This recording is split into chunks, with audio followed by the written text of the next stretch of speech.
Hello students, welcome back to my YouTube channel. Last video में हमने complete किया था चैप्टर 10 एग्जांपल्स नंबर 1 2 3। आज की वीडियो में हम स्टार्ट करेंगे exercise 10.2। Now exercise 10.2 question number 1। From a point Q, the length of the tangent to a circle is 24 centimeter and the distance of Q from the center is 25 centimeter. The radius of the circle is। First जो question है बेटा वो आपका MCQ में दे रखा है और question में उन्होंने क्या कहा है कि आपकी क्यू पॉइंट से एक टेंजेंट ड्रॉ करेंगे सर्कल की तरफ जिसकी लेंथ जो है वो है 24 सेंटीमीटर और क्यू पॉइंट से जो सेंटर तक का डिस्टेंस है वो है 25 सेंटीमीटर। आपको रेडियस सर्कल की कैलकुलेट करनी है। पहले डायग्राम ड्रॉ कर लेते हैं। डायग्राम हमने ड्रॉ कर लिया। डायग्राम में क्वेश्चन में उन्होंने क्या कहा था कि आपके क्यू पॉइंट से एक टेंजेंट ड्रॉ करी हमने जिसकी लेंथ है 24 सेंटीमीटर और इस क्यू पॉइंट से सेंटर तक का जो डिस्टेंस है वो हमारा कितना है 25 सेंटीमीटर। उन्होंने कहा है ओपी की लेंथ निकालिए। आप कैसे निकालेंगे वो देख लेते हैं बेटा। सबसे पहले हमने देखा कि जो ओपी है वो परपेंडिकुलर है पी क्यू पे because of theorem 10.1। Because of theorem 10.1 हम कह सकते हैं इन ट्राइंगल पीओक्यू। पीओक्यू ट्राइंगल की बात कर रहे हैं क्योंकि ये एक राइट एंगल ट्राइंगल है तो हम पाइथागोरस थ्योरम लगा सकते हैं। हमने लगा by Pythagoras theorem. By Pythagoras theorem formula क्या होता है हाइपोटेनस का square is equal to base square plus perpendicular square. Hypotenuse हमारी यहाँ पे क्या हो जाएगी ओक्यू, तो हमने लिखा ओक्यू का square is equal to OP का स्क्वायर प्लस पी क्यू का स्क्वायर। अब OQ की हमारी कितनी वैल्यू दे रखी थी 25, तो 25 का स्क्वायर कर दिया। OP हमें निकालना है और PQ की वैल्यू कितनी दे रखी थी 24, तो 24 का स्क्वायर कर दिया। 25 का स्क्वायर होता है हमारा 625 OP स्क्वायर प्लस 24 का स्क्वायर होता है हमारा 576। अब ये 576 जो है वो इक्वल टू के इस साइड प्लस में तो दूसरी साइड जाके क्या होगा माइनस, तो हमने लिखा OP का square is equal to 625 minus 576। 625 में जब हमने 576 को माइनस करा तो आंसर आया 49। तो हमने लिखा OP square is equal to 49। Equal to के एक साइड अगर स्क्वायर होता है तो उसको हटाने के लिए हमें दूसरी साइड क्या लगाना पड़ता है स्क्वायर रूट। क्या लगाना पड़ता है स्क्वायर रूट। तो हमने लिखा OP is equal to square root 49। अब 49 किसका स्क्वायर होता है बेटा 7 का, तो हमारी ओपी की वैल्यू कितनी आ गई 7। तो फर्स्ट क्वेश्चन का जो आंसर है आपका 7 है। Now question number 2। In figure 10.11, if TP and TQ are two tangents to a circle with center O so that angle POQ is equal to 110 degree, then angle PTQ is equal to। Question में उन्होंने हमें क्या कहा है कि दो tangent है TP और TQ जो कि एक सर्कल पे बनाई गई है जिसका सेंटर है O। उस सर्कल के अंदर जो एंगल आपका बन रहा है एंगल POQ वो है आपका 110 डिग्री के बराबर। तो आप मुझे कैलकुलेट करके दीजिए एंगल PTQ। PTQ की वैल्यू निकालिए। अब पहले मैं ये क्वेश्चन का डायग्राम ड्रॉ कर लेती हूँ। क्वेश्चन का डायग्राम हमने ड्रॉ कर लिया बेटा। क्वेश्चन का डायग्राम ड्रॉ करने के बाद अब अगर हम ध्यान से देखें तो यहां पर हमारा ये क्वाड्रिलेटरल बन रहा है, 4 साइड्स का बन रहा है ना POQT। ये क्वाड्रिलेटरल बन रहा है हमारा 4 साइड्स का। तो अब हम इसे कैसे कैलकुलेट करते हैं वो देख लेते हैं। सबसे पहले मैंने कहा कि जो OP है OP जो है वो परपेंडिकुलर है TP पे और OQ जो है वो परपेंडिकुलर है हमारा TQ पे। OP परपेंडिकुलर है TP पे और OQ परपेंडिकुलर है TQ पे। क्यों? Because of theorem 10.1। अब हमने कहा so angle OPT is equal to 90 degree and angle OQT is equal to 90 degree. इससे ये प्रूफ हो गया ना कि ये वाला एंगल जो है और ये वाला जो एंगल है वो 90 डिग्री का है। अब हमने देखा, हमने क्या लिखा, हमने देखा कि ये क्वाड्रिलेटरल फॉर्म हो रहा है मतलब 4 साइड्स का है। तो हमने लिखा in quadrilateral POQT, in quadrilateral POQT angle PTQ plus angle PTQ plus angle OQT plus angle OPT plus angle POQ is equal to 360 degree. क्यों? क्योंकि हमारे जो क्वाड्रिलेटरल के एंगल का सम जो होता है वो इक्वल होता है 360 डिग्री के। तो हमने लिखा because sum of all the angles of quadrilateral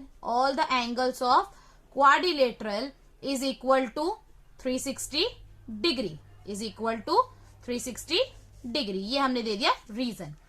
अब एंगल PTQ तो हमें नहीं पता, तो हम इसको ऐसे ही लिख देंगे, प्लस एंगल OQT अभी हमें बताया था कितने डिग्री का है, 90 डिग्री का। एंगल OPT अगेन हमने अभी बताया था कितने डिग्री का है, 90 डिग्री का, प्लस एंगल POQ क्वेश्चन में उन्होंने हमें दे रखा है 110 डिग्री का है, इज इक्वल टू 360 डिग्री। अब पहले इसको प्लस कर लेते हैं, 90 प्लस 90 180, 180 प्लस 110 कितना हो गया, 290। तो हमने लिखा angle PTQ plus 290 is equal to 360 degree. ठीक है, अब ये 290 जो है वो इक्वल टू के इस साइड प्लस में, तो दूसरी साइड जाके क्या होगा, माइनस। तो हमने लिखा angle PTQ is equal to 360 minus 290 degree. 360 में से जब हमने 290 को माइनस करा तो हमारा आंसर कितना आया बेटा, 70 डिग्री। तो हमारा एंगल PTQ कितना हो गया हमारा, 70 degree. Now question number 3, if tangent PA and PB from a point P to a circle with center O are inclined to each other at an angle of 80 degree, then angle POA is equal to। Question में उन्होंने हमें क्या कहा है कि दो tangent है PA और PB जो कि P पॉइंट से बनाई गई है सर्कल तक। वो दो टेंजेंट जिस पॉइंट पे मिल रही हैं, वो जो टेंजेंट जिस पॉइंट पे मिल रही हैं, उस पॉइंट पे जो एंगल बनाया है उन्होंने वो कितने डिग्री का बनाया, 80 डिग्री का। और कह रहे हैं एंगल POA आप निकालिए। कैसे निकालेंगे वो देखते हैं। सबसे पहले हम इसका डायग्राम ड्रॉ कर लेते हैं। हमने डायग्राम ड्रॉ कर लिया, दो टेंजेंट ड्रॉ कर ली P पॉइंट से, PA और PB। ये दो टेंजेंट जिस पॉइंट पे मिल रही थी वहां पे जो एंगल बन रहा था वो बन रहा था 80 डिग्री का। और उन्होंने हमें कहा है कि एंगल POA, ध्यान से देखना बेटा, उन्होंने कहा POA मतलब ये एंगल आपको कैलकुलेट करना है, सिर्फ आधा। अब सबसे पहले हमने कंस्ट्रक्शन कर दिया, हमने ज्वाइन कर दिया PO को।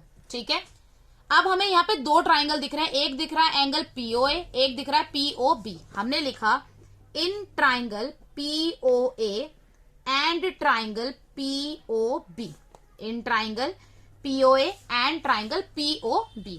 हमने कहा OP इक्वल है OP के, क्यों, कॉमन है दोनों में। ठीक है, इसी तरीके से हमने कहा एंगल OAP इक्वल है हमारा OBP के, क्यों, ईच 90 डिग्री। और आप यहां लिख सकते हो बिकॉज OA परपेंडिकुलर है हमारा AP पे और OB परपेंडिकुलर है हमारा PB पे। ये चीज आप यहां पे मेंशन कर सकते हैं। इसके बाद हमने लिखा कि हमारी OA जो है वो इक्वल है OB के, क्यों, radii of the same circle, radii of the same circle. ये हो गया। तो हमने लिखा so triangle POA is concurrent to triangle POB। यहां से प्रूव हो गया ना कि ट्राइंगल POA जो है वो POB के कॉन्करेंट है by RHS rule, by RHS rule. अब जब हमने ये प्रूव कर दिया कि ये दोनों ट्राइंगल कॉन्करेंट है, तो हम कह सकते हैं कि angle APO is equal to angle BPO के। हम कह सकते ना कि एंगल APO मतलब ये वाला एंगल जो है वो एंगल BPO इस वाले एंगल के बराबर है बाय CPCT। अब जब बेटा मैंने आपको ये कहा है कि एंगल APO इक्वल है BPO के, तो मैं ये कह सकती हूँ कि एंगल APO जो है वो आधा है हमारा एंगल APB के। मैं ऐसा बोल सकती हूँ ना कि एंगल APO मतलब ये वाला जो एंगल है ये इस पूरे एंगल APB का आधा है, APB का आधा है ये। ठीक है, ये लिख लिया। इसका मतलब APB हमारा था 80 डिग्री, तो 80 डिग्री का मैं आधा कर दूं तो कितना हो गया हमारा, इसको काट दिया, 2 4 8 0। ठीक है, तो हमारा एंगल APO कितना हो गया हमारा, 40 डिग्री। सो हमारा एंगल APO कितना हो गया, 40 डिग्री। अब जब हमने निकाल लिया APO है हमारा 40 डिग्री और हमें पता है एंगल OAP जो है वो है हमारा 90 डिग्री, क्योंकि थ्योरम 10.1 कहती है ऐसा। तो हमने लिया इन ट्राइंगल PAO हमने कहा angle APO plus angle POA plus angle POA plus angle OAP is equal to 180 degree. क्यों, angle sum property of triangle, याद है ना एंगल सम प्रॉपर्टी कि आपके एक ट्राइंगल के तीनों एंगल का जो सम होता है वो 180 डिग्री के बराबर होता है। एंगल एपीओ अभी हमने निकाला था 40 डिग्री। एंगल पीओ है हमें पता नहीं है कितना है। एंगल ओएपी देखो तो हमारा कितना था 90 degree is equal to 180 degree. 40 में 90 प्लस करा तो कितना हो गया, 40 में जब हमने 90 प्लस करा तो आया 130 degree is equal to 180 degree. तो हमने लिख लिया angle POA plus 130 degree is equal to 180 degree. अब ये 130 डिग्री जो है वो इक्वल टू के इस साइड प्लस में तो दूसरी साइड जाके क्या हो जाएगा माइनस। तो हमने लिखा angle POA is equal to 180 degree minus 130 degree. 180 में से जब आपने 130 को माइनस करा तो कितना आया 50 डिग्री। तो हमारा आंसर कितना हो गया, so angle POA is equal to 50 degree. Now question number 4, prove that the tangent drawn at the end of a diameter of a circle are parallel. क्वेश्चन में उन्होंने आपको क्या कहा है कि आपको ये प्रूव करना है कि जो टेंजेंट्स आपके एक सर्कल के डायामीटर के एंड से ड्रॉ की गई हैं वो टेंजेंट्स जो है वो एक दूसरे के पैरेलल है, ये आपको प्रूव करना है। पहले हम डायग्राम ड्रॉ कर लेते हैं। डायग्राम हमने ड्रॉ कर लिया, एक सर्कल ड्रॉ कर लिया, उसका डायामीटर ड्रॉ कर लिया पी क्यू, और इसके जो एंड पॉइंट्स हैं पी और क्यू वहां से हमने दो टेंजेंट ड्रॉ कर ली ए बी और सी डी। आपको ये प्रूव करना है कि ए बी पैरेलल है सी डी के। सबसे पहले हमने गिवन लिख लिया that P Q is the diameter of the circle with center O.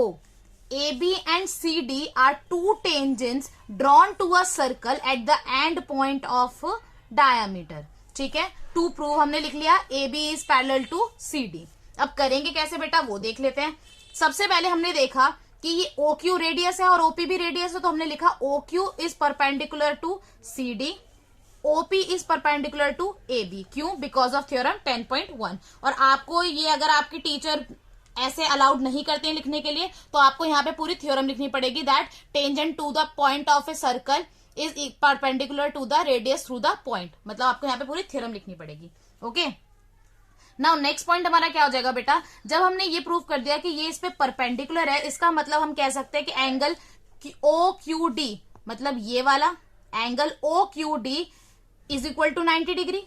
इसी तरीके से हम लिख सकते हैं एंगल ओ क्यू सी, मतलब ये वाला angle is equal to 90 degree.